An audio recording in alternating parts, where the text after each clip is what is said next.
আজ সাডেনলি চলে গেলাম নৈহাটি রিলায়েন্স অফিসে। কফি আড্ডা, ট্রেনিং, এক্সাম, ফুল আনএক্সপেক্টেড ডে। আজকের ব্লগটা পুরো অফিস ভিজিট আর রিয়েল এক্সপিরিয়েন্সের উপর, নৈহাটি রিলায়েন্স অফিসের। Hello guys, welcome back to my channel. আমি প্রিয়াঙ্কা আর আজকের ব্লগে আমি চলে এসেছি নৈহাটি রিলায়েন্স অফিস। আজ এখানে এসেছিলাম টোটো করে, মানে বেসিক্যালি কিছু অফিসের কাজ ছিল, তাই ভাবলাম এটা একটা ছোট ব্লগ বানিয়ে ফেলি। অফিসে পৌঁছানোর পর অনেক জনের সাথে দেখা হলো, কিছু পুরনো ফেস, কিছু নতুন ফেস। ওভারঅল ভাইবটা ভালোই ছিল। তারপর হলো এক কাপ কফি আর ছোট আড্ডা। অফিস লাইফে এই ছোট ছোট মোমেন্টগুলোই দিনটা স্পেশাল করে দেয়। সত্যি কথা বলতে এখানকার কফি অত্যন্ত খারাপ হয়। তারপরে আমরা যাওয়ার পরে আমাদের রিকোয়েস্টে এটাকে দুধ দিয়ে, চিনি দিয়ে ভালো করে বানানো হয়েছিল, কিন্তু পেপার কাপে হওয়ার কারণে প্রচণ্ড গরম ছিল, একটু ঠান্ডা হয়নি, তাই খাওয়া পর্যন্ত যায়নি। এমনকি জিভ পুড়ে যাওয়ার মতো অবস্থাও হয়ে গিয়েছিল। তারপরে আমি একটু ট্রাই করে বাকিটা ডাস্টবিনে চলে গিয়েছে, কারণ বাকিটা খাওয়া যাচ্ছে না, এতটাই গরম। আর এখন হচ্ছে গোল মিটিং। এরপর কিছু ট্রেনিং সেশন হলো, তার সাথে একটা এক্সামও ছিল। লিটল নার্ভাস, বাট এক্সপিরিয়েন্সটা খুব ইউজফুল ছিল। ট্রেনিং আর এক্সাম শেষ করে বাড়ি ফিরছি।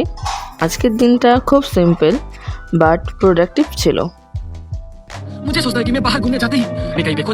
যদিও আমি অফিসে পৌঁছাতে অনেক লেট করেছি। লেট হওয়ার কারণ হলো এই রিলসটা।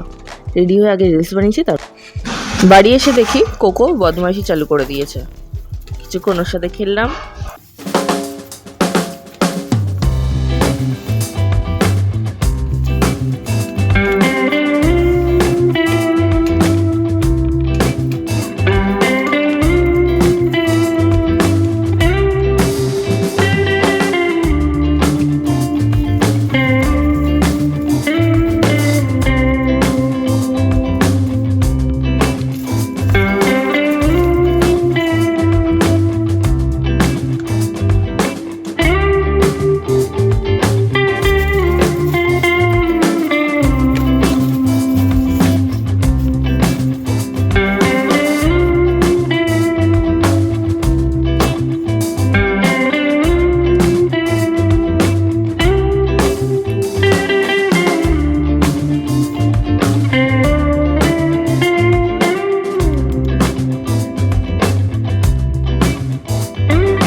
এই রকম রিয়েল লাইফ ব্লগ যদি তোমাদের ভালো লাগে তাহলে লাইক, শেয়ার আর চ্যানেলটা সাবস্ক্রাইব করতে কিন্তু ভুলো না। নেক্সট ব্লগে আবার দেখা হবে।